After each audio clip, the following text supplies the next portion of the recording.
This week on Dialogue, Iran returns to the bargaining table.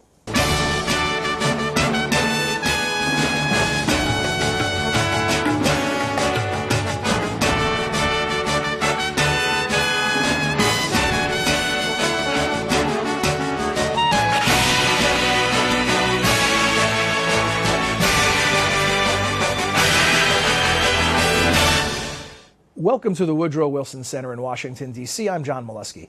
Each week, Dialogue explores the world of ideas and issues in international affairs, history, and culture. Our guest this week is Michael Adler. Michael is a reporter and currently a public policy scholar with the Wilson Center's Middle East program. His project here is titled The Bazaar Meets the Hammer: Negotiations in the Iranian Nuclear Crisis. A few weeks ago, he traveled to Istanbul to cover the resumption of talks over Iran's nuclear program, and that's one of the things we'll be talking about today. Welcome to Dialogue, Michael. Welcome back. Thank you. Set the scene for us. Who was meeting, and what was on the agenda? Well, meeting was Iran, of course, and the P5+1, which are the 6 major powers negotiating with Iran. It's Britain, China, France, Germany, Russia, and the United States. And the last meeting they had was in Istanbul also in January 2011. And that meeting had been a disaster. The two sides had made no progress. Iran came to that meeting and said, if you want to talk to us, you must suspend all sanctions against us. You must unconditionally recognize our right to enrich uranium. And if you don't do that, we're not talking to you. Since the P5+1 were not prepared to do that, there was no discussion. And the talks fell apart. And then in the time between that, there was this escalation. There was this rush to war that was happening. So the talks are very much getting away from that and getting down to try to find a diplomatic way out of this situation. Anything magical about Istanbul as the location? Istanbul is a very magical city. Beyond that, is random? Not really. Istanbul is a country where Iran feels that Turkey is an ally and supports it. So they wanted it to be in Istanbul because it's in a country with which they have good relations and which they feel is making good noises towards it. And that's a short list for Iran, countries with which they have good relations. To some extent, yes. Yeah. Now, who represents each of the countries? What's the level of negotiation that's taking place? The level is the political director. It's basically the number 3 in the ministry. So you had Wendy Sherman from the United States. You had the political directors from the other countries. And from Iran, it is the representative from the National Security Council, and he comes as a representative of the government and of the supreme leader. And people like you, reporters and scholars and interested parties, is it a heavily covered event? Were there a lot of people there? Yes, it was heavily covered, especially this meeting, because this was the first meeting in 15 months. So it was a big deal. It also came after this escalation, which kind of got punctured in a good way, the balloon breaking of escalation on March 5th when U.S. President Obama met with Israeli Prime Minister Netanyahu, and they agreed that there would be a window for diplomacy. Was that a purposeful public presentation by those two leaders to set the stage for constructive talks, or did Obama have to do some arm twisting to get Netanyahu to stop the saber rattling and see it his way? I think the saber rattling really was accelerating. I think the deal was done before Netanyahu came to Washington, but there has been this tug of war between Israel and the United States over how aggressive to be in responding to Iran's nuclear work. Now, the coverage, the people that you said were in Istanbul, what kind of access were you able to achieve? We were not in the room. In fact, the meeting took place at a convention center, and we were in this huge room that looked like some kind of communist convention meeting. No windows, huge room, very cold. And they met in another place. It was next to the Hilton Hotel in Istanbul. So there was a lot of kind of off-the-record background briefings that took place at the hotel, trying to catch people as they came through the lobby. And were those off-the-record briefings very productive? The off-the-record briefings are very interesting. They're a window into what went on. They're a chance to hear from the parties who were there, what sort of talks took place, what was the atmosphere. And what type of things did you hear? Things that you aren't betraying trusts to report here? Well, mainly the message was that the talks went well, that instead of the Iranian representative, Saeed Jalili, lecturing the P5+1, as he had in the previous meeting in Istanbul 15 months previous, he engaged in discussion about the nuclear program. Now, a cautionary note here is that no conclusions were reached, no agreement was reached. There was nothing on the table where a decision had to be taken. So in a sense, it was an easy forum in which to hold these discussions, and it was designed to be an easy forum so that they would be successful. Would it be cynical to suggest or to even question whether or not this was just a stall tactic? Be cordial, but not commit to anything and buy some more time? Would not be cynical. It would be a necessary question to ask, given the way the diplomacy has unraveled since 2003. But whether it is just a stall tactic or not, we will see in the months to come. Certainly, Istanbul was designed to get the talks going, to very much do them in a way that the Iranians were comfortable with, where there was a dinner. The meeting was on a Saturday, but on the Friday evening before that, the EU foreign policy representative, Lady Catherine Ashton, who speaks for the P5+1, had dinner with Jalili. It was 3 hours. They did not discuss the nuclear program. They discussed all sorts of other things, such as the Arab Spring. And that was designed to give the Iranians the kind of dialogue they want, which is one that's respectful, one that is not giving them any sort of ultimatum. And indeed, if you ask the message I got from a lot of the delegates who were there, the message was, we are really trying to do this in a way that the Iranians want, where it is not, there's no pressure, there's no ultimatum. The whole stance, certainly the United States, was to listen to what the Iranians had to say. And hopefully, by giving this kind of non-coercive, respectful environment, the Iranians will feel comfortable and confident enough and have a kind of process they can sell back home to their constituency for the two sides to be able to move towards a deal. This is really fascinating, Michael, and that what you're almost describing that the intangibles are as important and perhaps even more important than the actual technical matters on the table. That Iran just wanting to be treated like an equal member of the club. Well, the intangibles are very important. We're talking about talks that cross cultures. The United States has not had diplomatic relations with Iran since 1979. This builds up an incredible gulf of misunderstanding, possible and real, of lack of habit, lack of things worked out how to relate to each other. Think of the United States and France. We have lots of ways we know how to talk to each other. Maybe the United States and Iran have lost that over the past 30 years. But even in an established relationship like the one you mentioned, sometimes we take some potshots at each other as well. It's not always friendly rhetoric Absolutely. Between France and the U.S. But when you have relations between allies, think of the relation between the United States and Israel, where there's a great difference on that. But there's such a way of talking to each other. There's a common bond.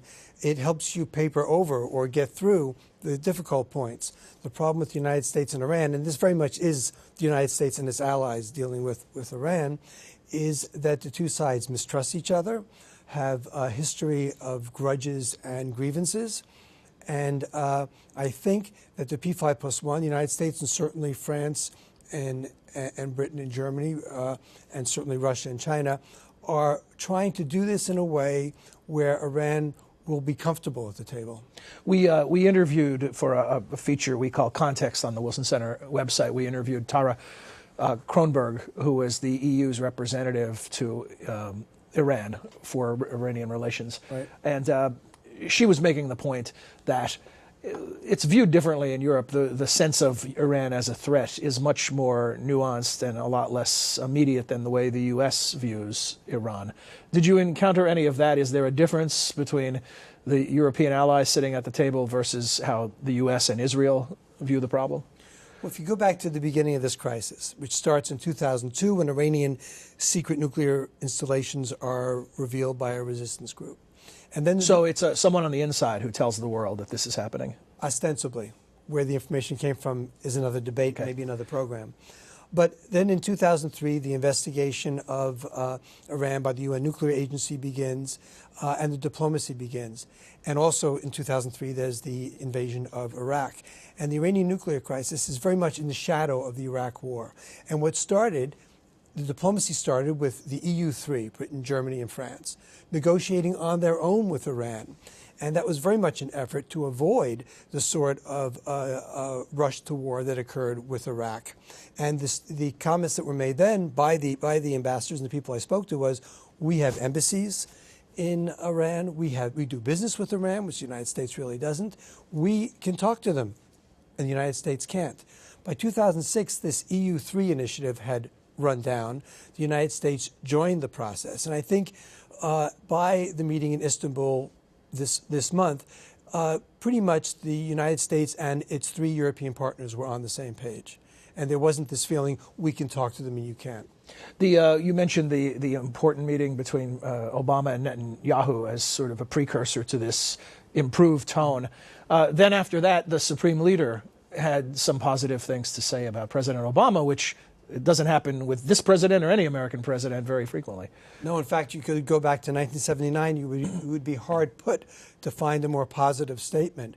What the Supreme Leader said was that Obama's comments that diplomacy should play out was an exit from delusion. So they were very strong statements. And then there was another statement from a very important Iranian leader, Rafsanjani, who had been on the outs as part of the opposition. He came back in with the statement. He was reappointed to the Expediency Council, which is a very important body in Iran. And he made the comment that in an interview, a very lengthy interview, that he had counseled Ayatollah Khomeini, the founder of the Islamic Republic, way back when, that there was no reason not to negotiate with the United States, that Iran is an important country, that they have nothing to lose by negotiation.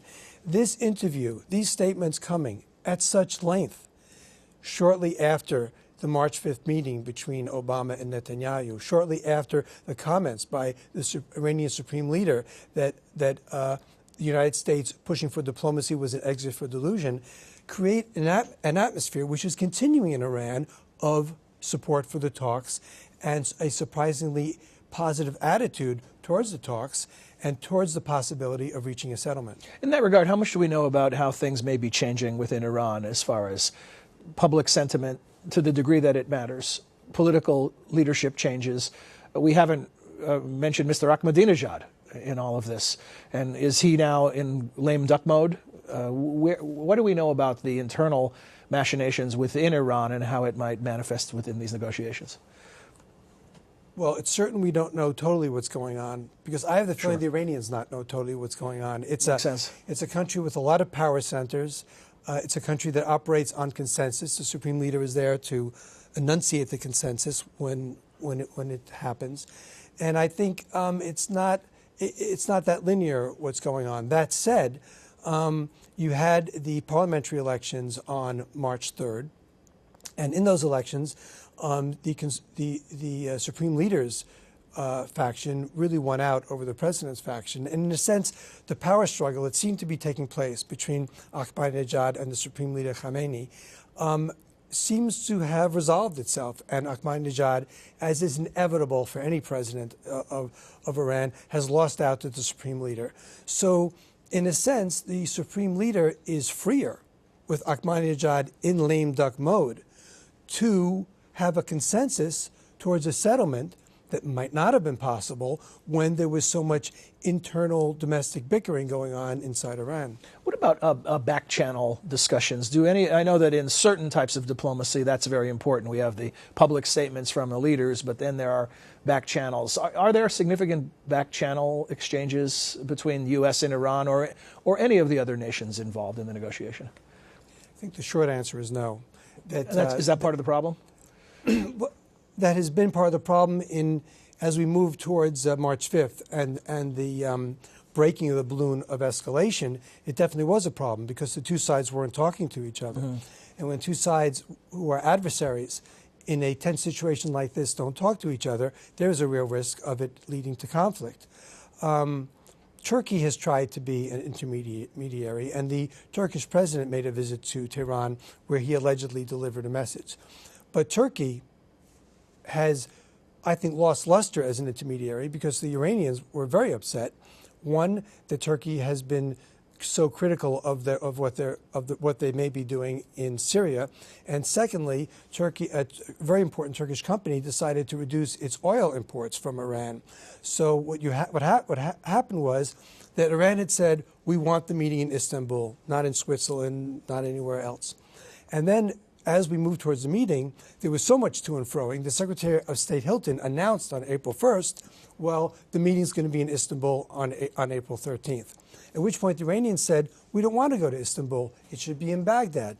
And what was happening was that the Iranians were expressing a lot of discontent with the Turks for starting to go along with the oil embargo. Mm-hmm.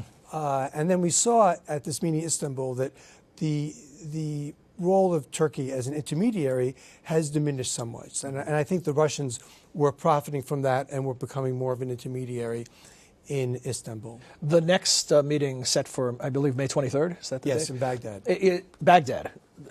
Is that significant? It would seem to me that it'd be like if you're meeting here in the District of Columbia, in the nation's capital, that meeting in Baghdad might up the ante as far as expectations. There were a lot of expectations for the meeting in Baghdad. My feeling is that those expectations should be lowered significantly. You had a meeting in Istanbul where intentionally no concrete measures were discussed. It was just to get the process started. So a lot of people might think in Baghdad there should be concrete measures, but I don't think it's going to happen. I think that it's too soon for an agreement. I think that's the feeling in Western capitals. And I think from the Iranian side, they also may be watching and want to see how the sanctions turn out in July before they see how dire the situation is, before they feel impelled to do something. How long can this just be about friendlier rhetoric with no substantive issues resolved? Man, is that a great question. Let's look at the timetable. Let's look at the timetable of the Iranian nuclear program. Iran is installing centrifuges in Fordo, which is their second enrichment site, and which is a huge bone of contention because Fordo is under a mountain. And there are fears, certainly from Israel, that when you start putting significant ability to enrich uranium for what could be a power plant or what could be fuel for an atom bomb under a mountain, Iran is beginning to enter a so-called zone of immunity, where they would be immune from an air attack. So this is a huge concern of Israel. Also, Iran has started to enrich to 20%. They say they are doing this and they are doing this to develop fuel for a research reactor which makes medical isotopes. Could you give us the technical specs here? So what's significant about 20% versus 18% versus 25%? You enrich uranium to be fuel for a power reactor or to be the fuel for an atomic bomb, the explosive core of an atomic bomb. Uranium, which in its natural state is 0.7% U-235, gets enriched to up to 5% for a power reactor. The Iranians have a research reactor, which makes medical isotopes, which runs on 19.7, basically 20% enriched uranium. Mm-hmm. The kicker here is that in this nuclear work, everything's dual use. The same things you do to make fuel for a power reactor are the same things you do to make fuel for an atomic bomb. And it is an exponential process. It's a curve. It's not a straight line. So enriching to 20% is actually 80% of the way to the plus 90% you need for a weapon. That's weapons grade is 90+%. Weapon grade is plus 90, yes. And so it would not be realistic to tell Iranians or any country that you can't have the medical tools that you need. So what's the solution here? Would it be purchasing the uranium from a third party? Absolutely. There was one fuel swap deal proposed in October 2009 where the Iranians would ship out low-enriched uranium and in return would get that low-enriched uranium processed into fuel for the Tehran research reactor. That deal fell through, at which point Iran started enriching to 20%. And Iran has now actually made fuel assemblies for the Tehran research reactor. I think part of any eventual deal would be Iran stopping to enrich to 20%, shipping out the 20% they've already made, and possibly stopping work at Fordo. This would be a huge confidence-building step to show them limiting their production and stepping away from what could be this zone of immunity. Okay, let's make a deal. That's what we've asked Iran to do. What would they expect of the U.S. and its allies in return? Iran expects that the sanctions which have been levied against it would be lifted. The sanctions now are the toughest they've ever been. they include sanctions, which are due to take effect in July, which would basically put an embargo on the European Union nations buying oil from Iran, and nations such as Japan, China, and India, which did buy oil from Iran without a waiver given by the president. He has given a waiver to Japan, would not be able to do business with U.S. banks. So it's very strong. You already find nations, Turkey said they were going to cut down their production by 20%. The Japanese are trying to cut down their production. The Chinese have not, their purchases, excuse me. The Chinese have not increased their purchases. These sanctions cut into Iran's ability to sell its oil, which is the very lifeblood of its economy. So they're very significant. Why are we talking in Istanbul? One might say we're talking in Istanbul because Iran wants to defuse these sanctions. How effective can the talks be? One might say Iran won't seriously talk until the sanctions are in effect and they can see how much hurt they're getting. So who needs to blink first? Who needs to make the first move with a major concession? I think the United States would be very happy to be the first to blink. The whole thrust of the U.S. position this time around, and the French and German position this time around, is we're waiting to see what the Iranians propose, and then we'll react to that. They don't want to be seen as dictating things to the Iranians. That's why at the Istanbul meeting, they did not say, okay, nice to meet with you. Now please stop enriching to 20%. No such thing took place. There's an effort to see what the Iranians are willing to do and to work with that. Correct me if I'm wrong, and I'm sure you will, but did the U.S. ask for bilateral talks with Iran directly? The U.S. wanted to have bilateral talks in Istanbul, and they and Iran rejected that request? Yes. Did they give a reason? They didn't want to talk. And to the U.S. alone? Right. They had bilaterals with the Russians. They had bilaterals with Lady Ashton, who is speaking for the EU. So is that a snub? What does this amount to? One, it could be a snub. Two, it didn't take place at the previous two meetings in Istanbul, the one before that in Geneva. And three, I think the U.S. reaction was pretty much, it doesn't matter to us if we're snubbed.